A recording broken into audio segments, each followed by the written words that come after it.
Ribeirão Preto tem o 21º maior produto interno bruto do país e está entre as 10 do estado em geração de riquezas. Só em Ribeirão, o índice foi de 35 bilhões, segundo o IBGE, número que coloca a cidade como a quarta do país com ganho de participação. Já o produto interno bruto na macro-região em 2017 ultrapassou os 66 bilhões de reais. São Carlos ficou em 35º lugar no ranking, Franca em 38º e Araraquara em 130º lugar. Agregando valor às comunidades e integrando ao vivo a macro-região, formando opinião, os economistas. Em Ribeirão Preto, José Rita Moreira. Em São Carlos, Gaio Marco Moraes. Em Araraquara, o administrador público Matheus Delbon. E em Franca, o assessor de investimento Rafael Salum.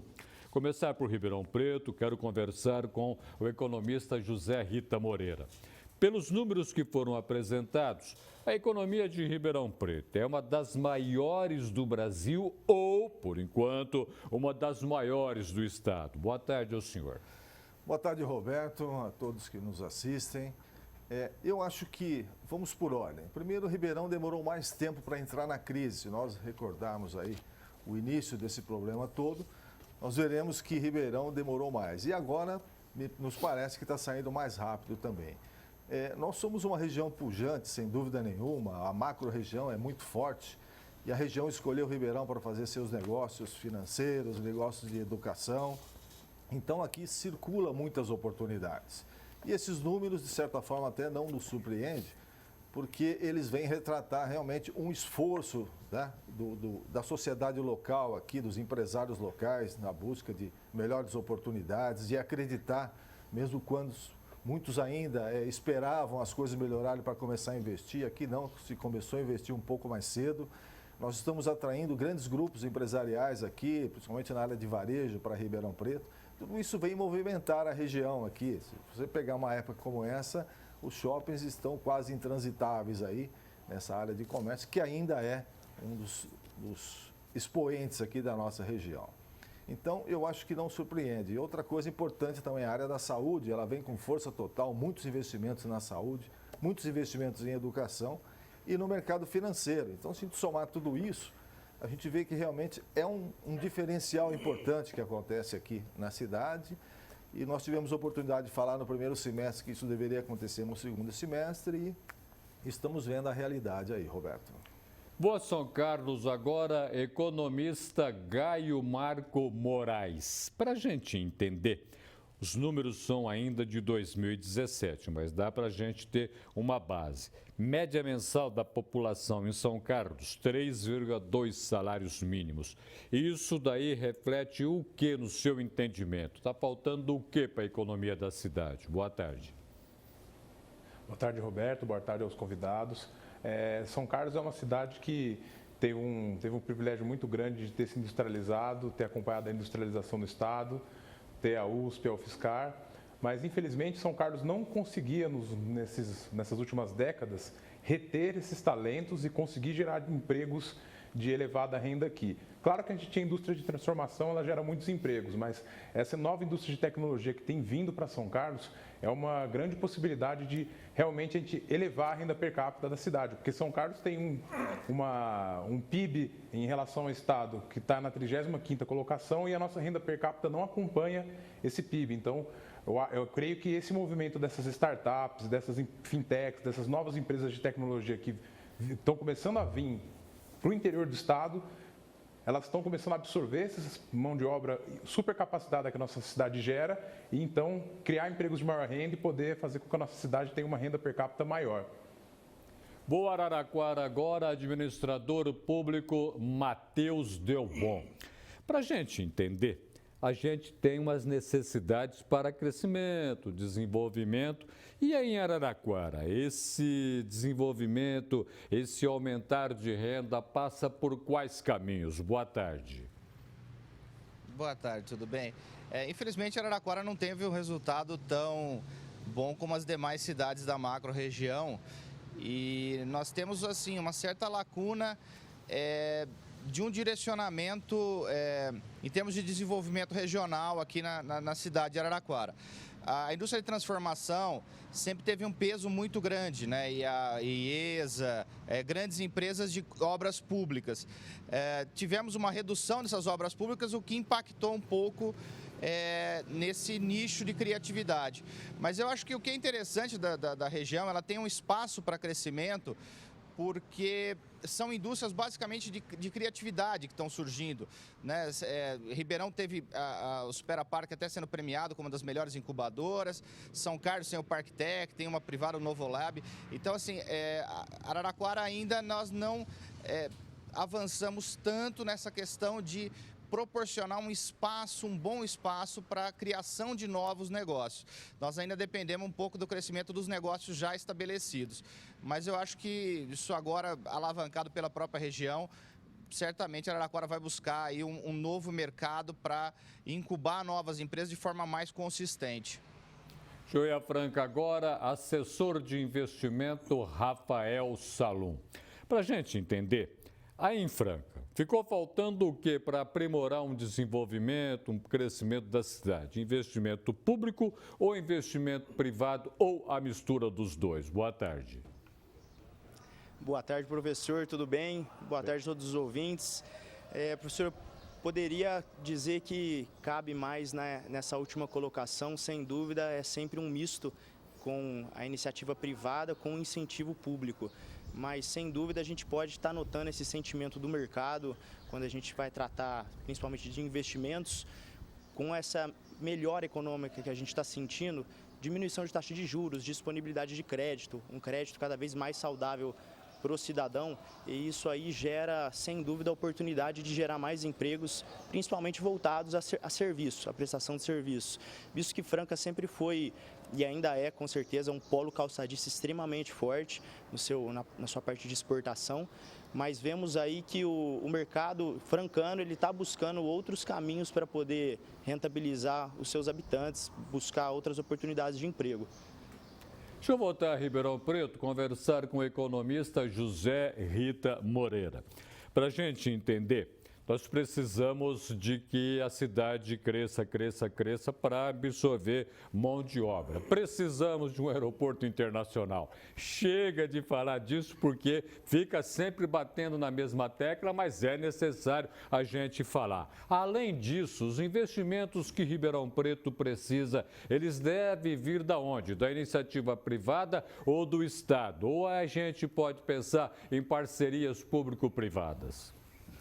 Roberto, eu entendo o seguinte, o investimento ele é sempre muito bem-vindo, tá? O que nós temos é que desenvolver essa atratividade para que o investimento venha. E com esses números recentes aí que nós tivemos do IBGE, sem dúvida nenhuma nós garantimos essa visibilidade para atrair mais empresas.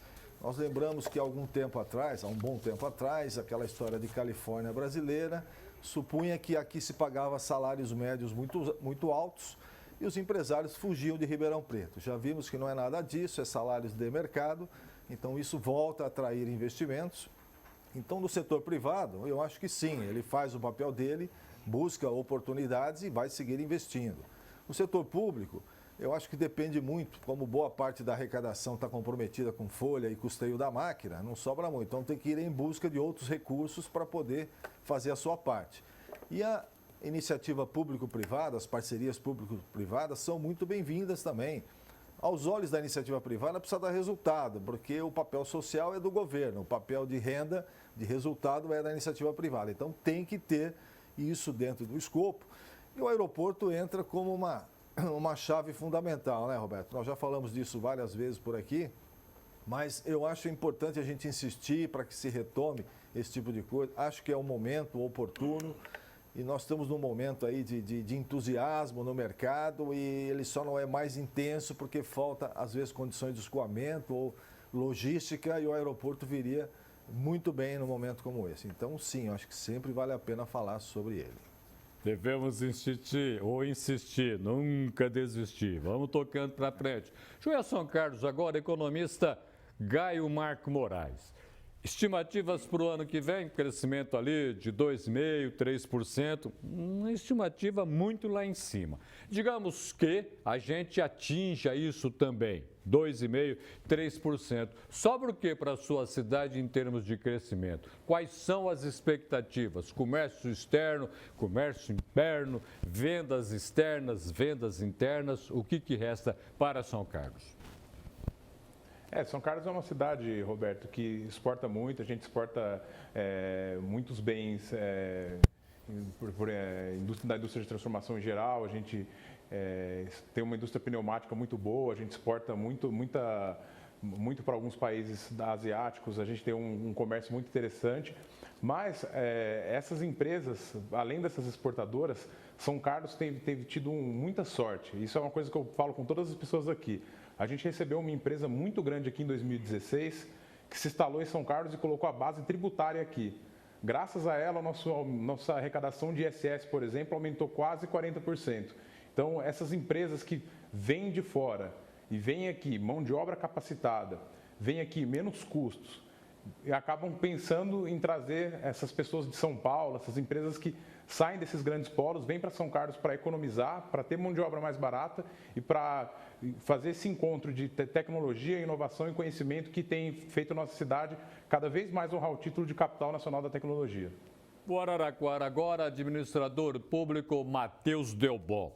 Vamos imaginar que a gente tenha já no ano que vem a reforma tributária, a reforma administrativa, as reformas necessárias que nós empurramos com a barriga este ano. Fez uma reforma necessária da Previdência, mas as outras estão um debate que não acaba nunca. Digamos que tenhamos uma boa reforma administrativa, uma boa reforma tributária e assim por diante, sem criação de CPMF. Para a sua cidade, isso tudo pode representar alguma coisa? Tomara que a gente consiga. A reforma tributária é uma reforma complexa, difícil.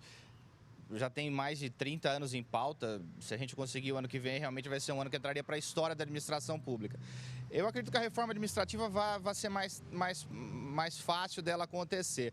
E ela impacta diretamente os municípios, né? Porque o que acontece? Os municípios, como eles legislam localmente sobre matéria administrativa, a pressão sobre a Câmara é muito grande. A Câmara é muito próxima da população. Isso é um problema numa cidade de médio porte que nem a nossa.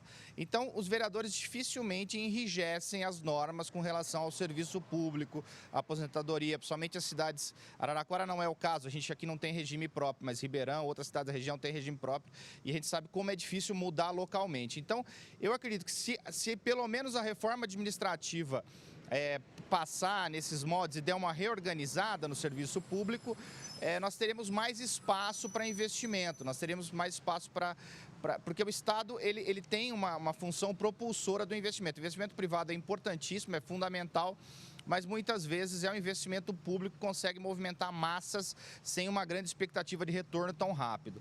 Então isso pode mudar. A reforma tributária já seria um sonho, realmente... Tem vários pontos sendo discutidos. O que mais impacta o município seria a unificação das notas fiscais de serviço, né, em todo o Brasil. Então, isso facilitaria muito a arrecadação municipal e tramita medidas até como a unificação do IPTU numa base de dados nacional.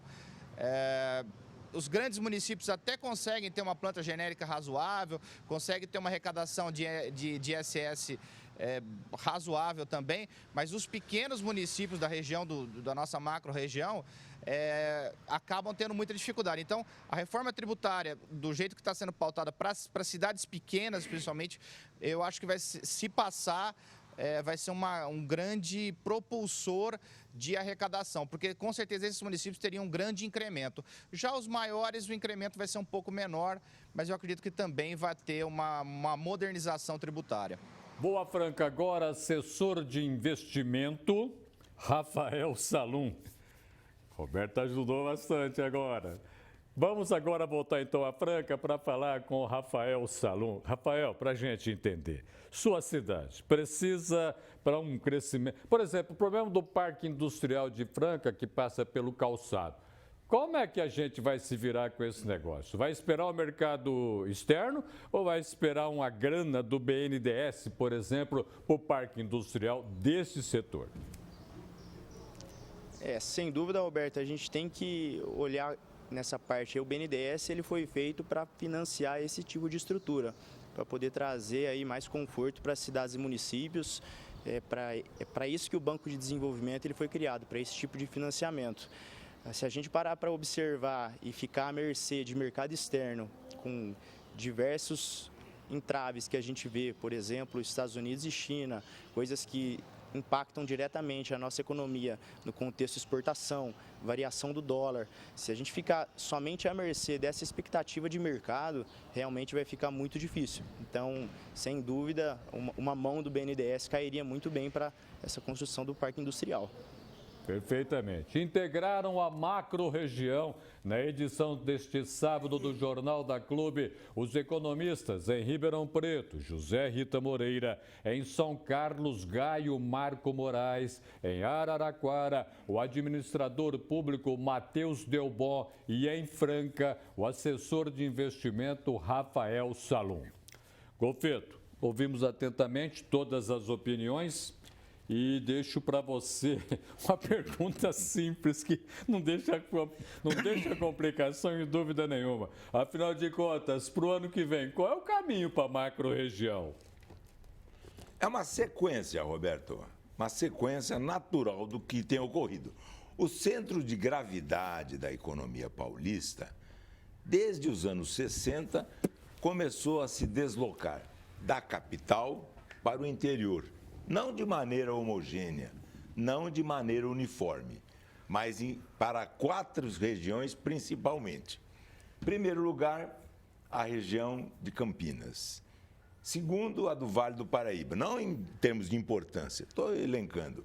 Terceiro lugar, o Nordeste Paulista. Quarto, a de Sorocaba. Essas 4 regiões passaram a absorver uma quantidade de investimento maior do que ocorria na capital. A capital, a cidade de São Paulo, passou mais do que nunca a ser um fenômeno político, enquanto que o interior passou a ser um fenômeno econômico. A capital e o capital, a grana, começou a se deslocar para o interior. E essas eram palavras. E o IBGE começou a mensurar, quantificar e mostrar com números que o desenvolvimento está ocorrendo exatamente para cá. Em 2016, uma estimativa do PIB de cada um dos municípios do país, nós verificamos que os 5 municípios mais populosos da nossa macro-região, por ordem, Ribeirão Preto, Franca, por ordem de população, Ribeirão Preto, Franca, São Carlos, Araraquara e Sertãozinho, 6º lugar, Barretos, mas não contei Barretos, eu verifiquei em 2016 o PIB somado desses municípios chegava a pouco mais de 64 bilhões de reais.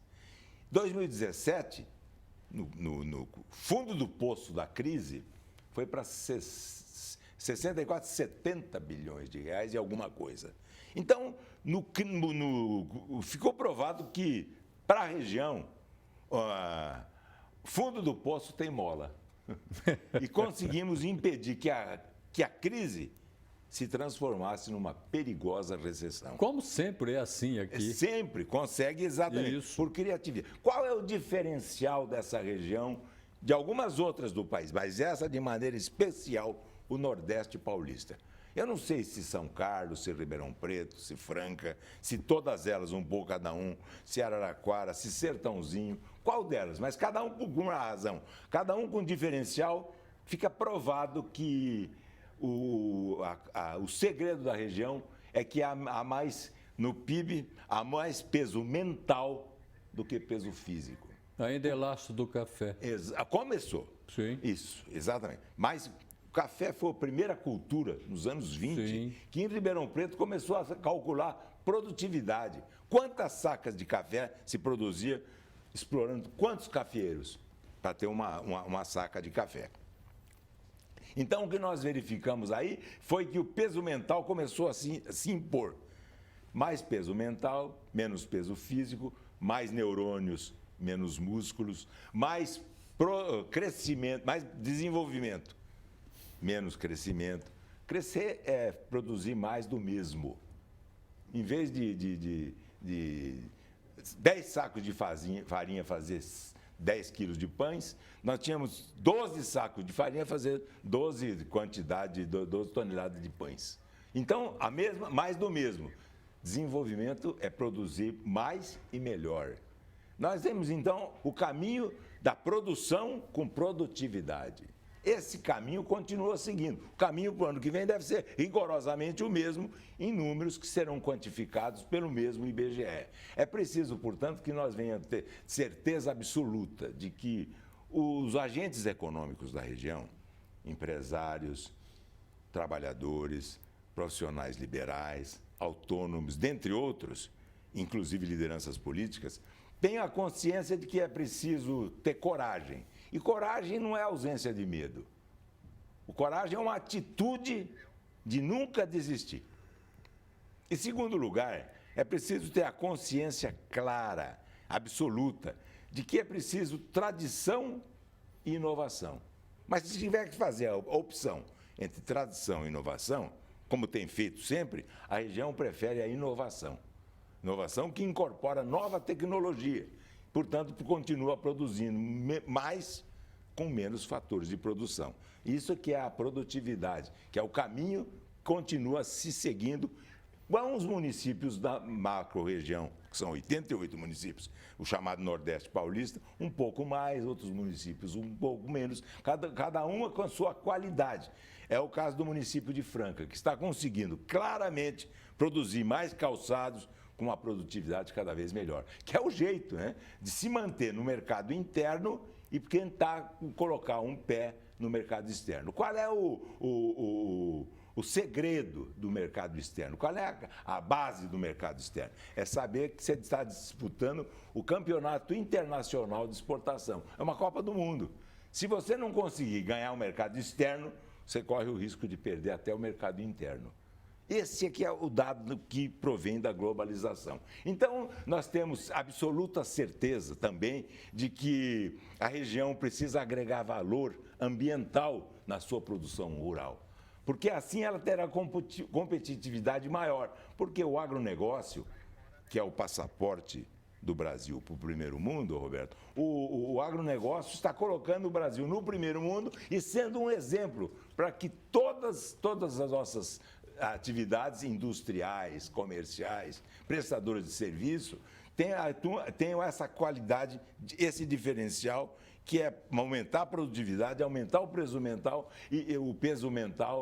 em vez do peso físico e transformar a região cada vez mais numa campeoníssima de produtividade econômica, chegando em primeiro lugar e mantendo-se nesse primeiro lugar. Muitíssimo obrigado pela sua presença no Jornal da Clube. Muito obrigado. Bom fim de semana para você. Bom fim de semana a você e um Feliz Natal. Obrigado, Feliz Natal a todos também que nos acompanharam durante todos esses meses deste ano de 2019.